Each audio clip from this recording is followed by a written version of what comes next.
Welcome.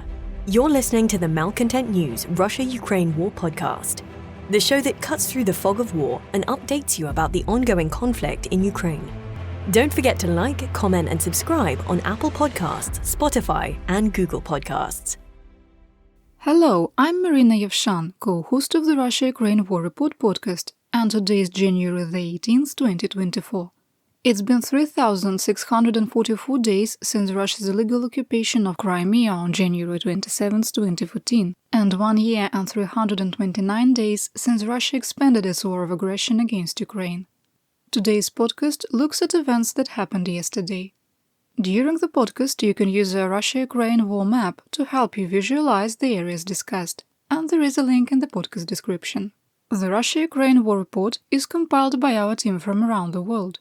Today's report includes information from our direct contacts and journalists in Ukraine, the Russian Ministry of Defense and the Ukrainian General Staff of the Armed Forces of Ukraine morning reports, operational commands north, south and east of Ukraine, open source intelligence, our in-house team of analysts and geospatial experts, and pro-Ukrainian and pro-Russian mill bloggers and social media channels with a track record of trying to be accurate. We have one mission: the truth. Because the truth matters.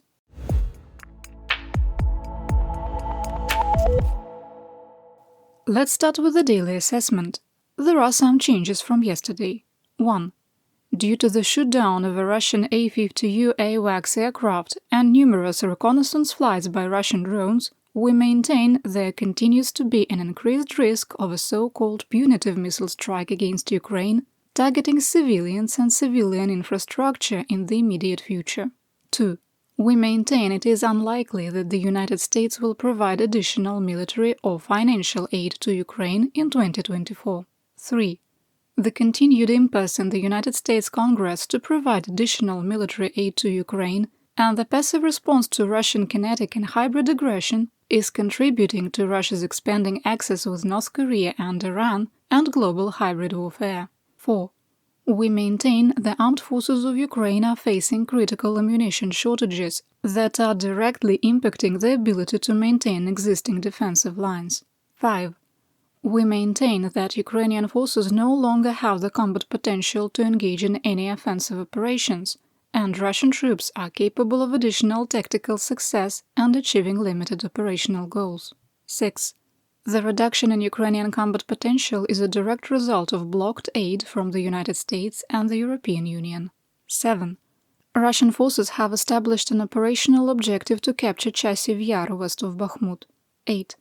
Russian commanders have put mission objectives over all other considerations and are committed to capturing the Avdiivka salient regardless of the cost, and are maintaining a force of at least 40,000 troops. 9. We maintain that combat that closely resembles World War I trench warfare versus 21st century combined arms maneuver warfare will continue through meteorological winter, which ends on February the 29th. 10. While the possibility of an intentional nuclear accident caused by Russian occupiers at the Zaporizhzhia nuclear power plant remains low, the threat should be taken seriously. We are very troubled by the latest report from the International Atomic Energy Agency and the lack of international attention.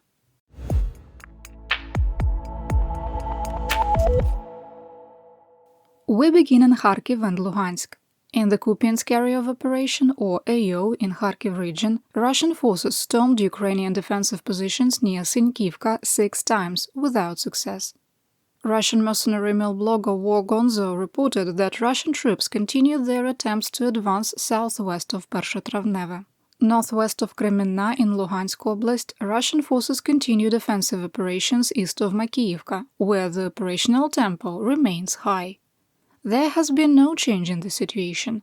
A geolocated video of Russian forces attacking Ukrainian positions showed that Ukrainian troops made marginal gains east of Terny, near the Luhansk-Donetsk Oblast administrative border. A Russian attack east of Yampolivka was repulsed. Russian sources reported that positional fighting continued south of Dubrova. In the Lysychansk AO, Russian forces made marginal gains in the area of the pumping station southeast of Bilogorivka.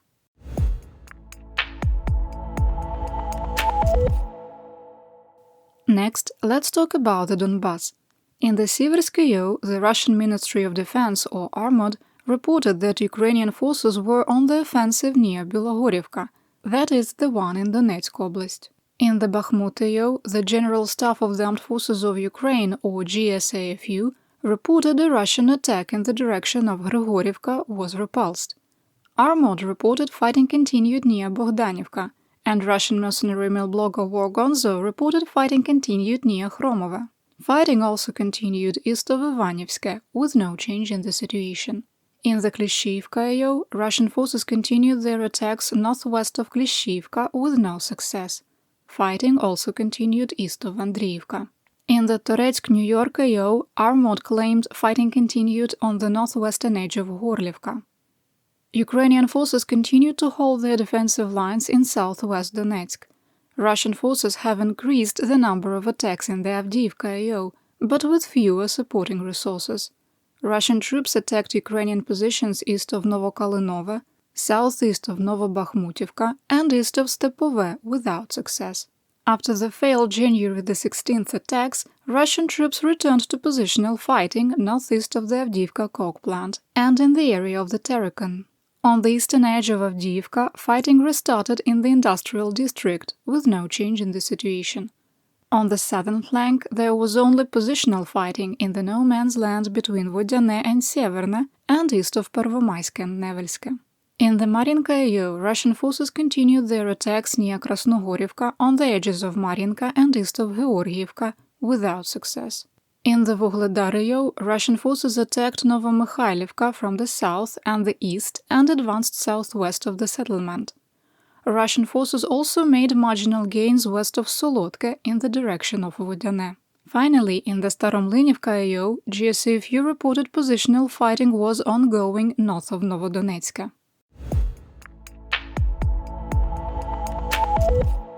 Next up, the Kherson AO.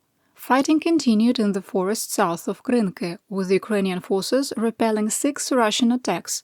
Russian mail blogger Romanov Light amplified a claim by the Russian 810th Naval Infantry that the Russian flag had been raised in the center of the village. No proof was provided. Ukrainian sources dismissed the claim, and even Russian mail bloggers Rybaryn and two majors were skeptical. While the 810th declared great victory on social media, other Russian soldiers continued to complain about a lack of coordination between drones and artillery units, unanswered requests for artillery support, and the lack of electronic warfare systems to interfere with Ukrainian communications and drones. They also reported that Russian commanders were forging documents to hide the number of wounded and falsely reporting that Russian soldiers were killed in other areas of operation. Our analysts reviewed and geolocated a video of Russian troops on one of the islands in the Dnipro River being attacked by drone-delivered IEDs. 2 of the wounded Russian soldiers committed suicide. Due to the graphic nature of the video, we have elected not to publish the content. I want to pause for a moment. Suicide is a sensitive topic, and its discussion can trigger deep and disturbing feelings. If you are having suicidal thoughts or you are despondent, there is help available. In the United States, you can call 988 or 800-273-8255, or you can text 741741. Veterans can text 838255. In Canada, you can call 833-456-4566. In the United Kingdom, you can call 0800-689-5652 or 999. In Ireland, you can call free phone 116123, that's Ireland and Northern Ireland, or text 50808 in Ireland only. In Australia, you can call 131114 or 000, or text 0477131114. In New Zealand, you can call 0508 828 865 or 111. And in Ukraine, you can call 7333. In the city of Kherson, Russian forces continue targeting civilians and civilian infrastructure in the Dnipro district, killing one and wounding another. A boiler house was damaged, knocking out heat to 15 apartment buildings. Borislav was also shelled, wounding 2 pensioners and a 54-year-old.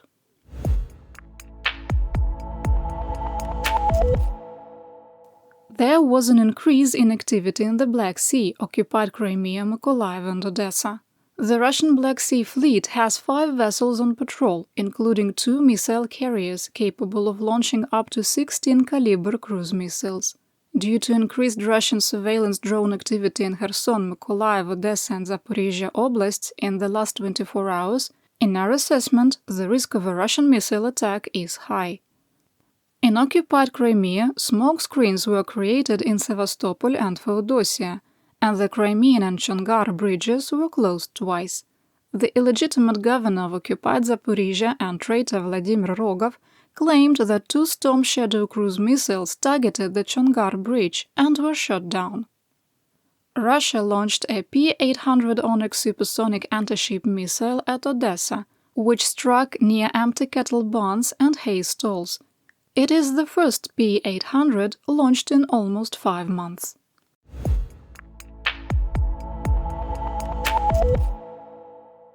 Here is the update for the Russian front. In the Bryansk region, Armod claimed that Ukrainian .U short-range ballistic missiles were intercepted. It's an unusual claim, as Ukraine doesn't have any .U missiles, nor the ability to build them. Also in Bryansk, a Russian Mi-8 helicopter made an emergency landing on the M3 highway near Sevsk, striking high-voltage power lines. The helicopter was heavily damaged. Power was knocked out to the Sevsk, Suzemka, Brasovo and Kamarichi districts. In Rostov, the Shakhty polymers plant violently exploded, wounding 9. It's unclear what caused the blast that heavily damaged the factory, which opened less than a year ago. Armod claimed Ukrainian drones were shot down in St. Petersburg and Moscow. Residents of St. Petersburg reported windows were broken by the concussion of air defense missiles. Partisans launched a coordinated attack on Russia's railroad system, destroying relay boxes and signal equipment in the Saratov, Yaroslavl, Nizhny Novgorod and Moscow regions. Rail service in parts of Moscow was reportedly disrupted. You're listening to the Malcontent News Russia-Ukraine War Podcast. Our team of journalists, researchers and analysts is funded by readers, listeners and viewers just like you. To support independent journalism, please consider becoming a patron. You can find us on patreon.com/Malcontent News.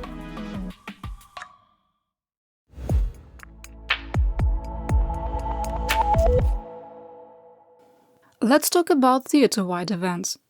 On January 17th and 18th, Russia launched 33 Shahed 136 one-way drones at Ukraine, with 22 shot down by air defenses and, quote, a few more disrupted by electronic warfare. Air defenses also intercepted one Kh-59 air-to-surface guided missile near Dnipro. During the Shahed 136 attacks on January 16th and 17th, Ukraine used its Franken-Sam air defense systems for the first time, based on post-Soviet Buk air defense launches and NATO-provided air defense missiles. A Shahed was intercepted at a range of 9 kilometers. The deputy commander of the main Defense Intelligence Directorate of the Ministry of Defense of the Armed Forces of Ukraine, or GUR, General Vadim Skibitsky, said that Russia had updated its Kh-101 cruise missiles. Quote, "The Kh-101 cruise missiles are entirely different from those used in 2022. This missile is equipped with an active radio-electronic warfare system, active heat trap protection, etc." Chinese state media-controlled publication Ordnance Industry Science and Technology wrote an article about the success of the United States Patriot air defense system. Discussing the effectiveness of the Kh-47 missile, the article stated, quote, "More and more evidence is emerging that the statements of the United States and Ukraine on this issue are true," unquote. Adding that despite Moscow's claims, the Kinzhal frequently misses its targets and isn't changing the situation on the battlefield. The Minister of Foreign Affairs of Iran, Hossein Amir Abdullahian, decided it was amateur comedy night in Tehran when he declared, quote, "Ukraine has not provided Iran with any evidence that Russia uses Iranian weapons during the special operation," unquote. In today's situation report, we've linked to a picture of Ukrainian President Volodymyr Zelensky standing next to the remains of a shot-down Iranian Shahed 136 one-way drone. You can access it through the podcast description or by visiting our Patreon. The Deputy Chairman of the Security Council of the Russian Federation, Dmitry Medvedev, declared that Russia would be in a forever war with Ukraine, just 24 hours after Russian President Vladimir Putin claimed he wanted peace. Quote, "There is a 100% chance of a new conflict, no matter what security papers the West signs with the puppet regime in Kyiv. It will not be stopped by Ukraine's association with the European Union or even by this artificial country's accession to NATO. This may happen in 10 or 50 years." Unquote. Ukraine released a video showing the flight testing of a turbine-powered one-way drone. The system has not been named publicly, and no specifications were provided. In Brussels, Belgium, the first meeting of the NATO-Ukraine Council in its regular format was held today. The situation on the battlefield and the issue of air defense systems was discussed. The Parliament of Slovakia gave the Ministry of Defense control over the export of weapons. Previously, the Ministry of Economy handled the licensing of arms exports with the approval of the Ministry of Foreign Affairs and the SIS Intelligence Service. This is seen as a win for Ukraine, with President Robert Fico pivoting to support arms exports to Kyiv. There were also numerous reports that the Prime Minister of Hungary, Viktor Orban, has ended his resistance to the EU, providing Ukraine with 50 billion euros of aid over the next 4 years. Final approval is expected within weeks. Germany announced another military aid package for Ukraine. We provide the full list of the package in our situation report. The link is in the podcast description. The Minister of Foreign Affairs of Sweden, Tobias Billström, said that the question of providing Saab JAS-39 Gripen multi-role fighter aircraft to Ukraine had not been ruled out, but any decision is tied to Sweden's accession to the NATO alliance. The Foreign Minister of Poland, Radosław Sikorski, said that the Tusk administration was looking at how to provide more military aid to Ukraine while balancing national security and called for fairness from the EU. Quote, "Poland shouldn't be the country that bears the brunt of most of the cost of solidarity with Ukraine on behalf of all the European Union. The cost is inevitable, we accept it, but it should be borne more fairly." Unquote. The German Bundestag rejected a motion to send Taurus cruise missiles to Ukraine in a symbolic vote. The measure failed 485 to 178 along party lines, with 3 abstaining. The Christian Democratic Union of Germany and the Christian Social Union in Bavaria have pushed for sending Taurus missiles to Ukraine for a year. Even if the vote had passed, it wouldn't have been binding. For the 55% of our listeners outside of North America, the United States is 48 hours away from a partial government shutdown, with both the House and the Senate scrambling to break the impasse. A growing chorus of Republican senators and moderate congresspersons are advising Speaker of the House Mike Johnson to accept the current U.S. border security deal negotiated in the Senate. Support for the current compromise has been expressed by Senate Minority Leader Mitch McConnell, Senator Lindsey Graham, Senator John Thune, and Senator James Lankford. Johnson is under extreme pressure from the far-right Nationalist Freedom Caucus to not only reject any border security deal and aid for Ukraine, but to allow funding for the U.S. government to lapse. Last week, Congressman Chip Roy of Texas said that a motion to vacate Speaker Johnson was, quote, on the table if he made any deal.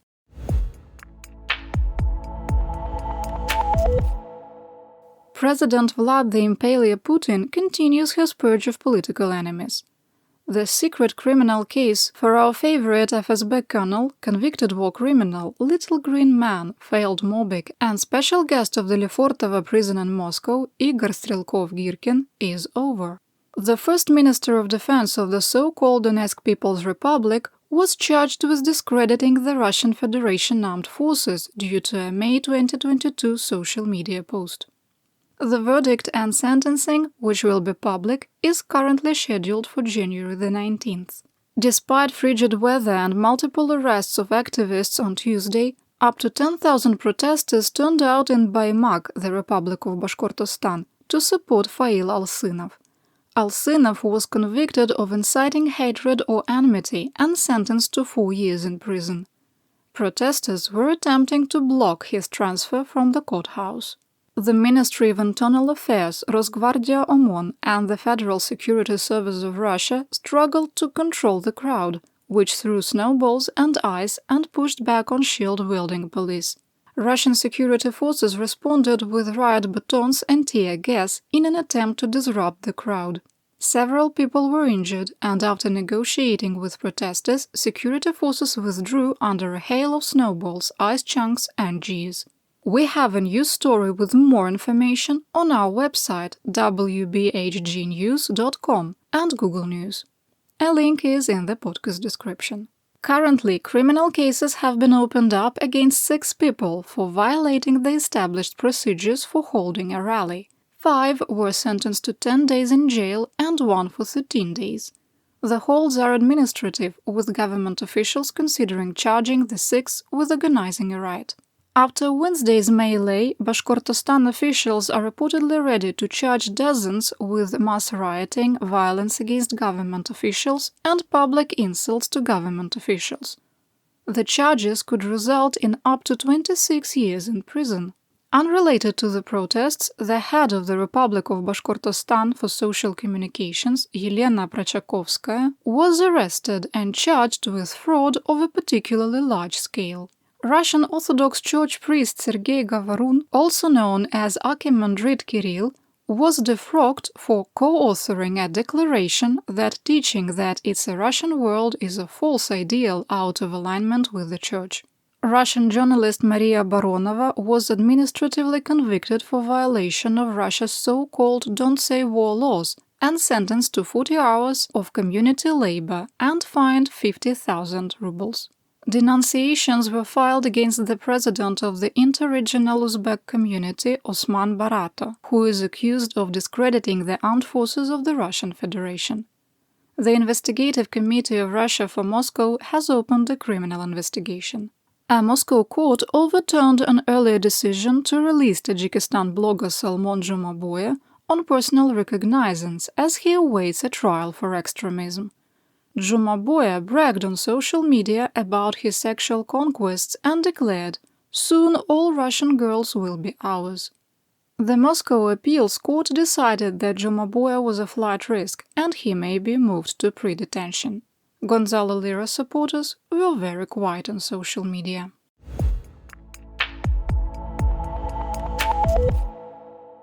In our War Crimes and Human Rights section, we sometimes share graphic details of torture, human suffering, and other atrocities. Today's update does not have any graphic details. Radio Svoboda journalist Marina Yevshan came under artillery fire in Robotine, Zaporizhia, and was severely injured. He was transferred to hospital where shrapnel was removed from his leg, and his condition was stabilized. Sham trials in the so-called Donetsk People's Republic continued for Azovstal defenders, who have been prisoners of war for over 18 months. Alexander Kuzmenko was sentenced to 25 years in a strict regime penal colony on false charges, essentially a death sentence. Alexei Mozgovy was sentenced to life in prison. The International Committee of the Red Cross, which brokered the May 12, 2022 surrender in Mariupol of up to 2,100 Ukrainian soldiers, has been silent as the trials have continued.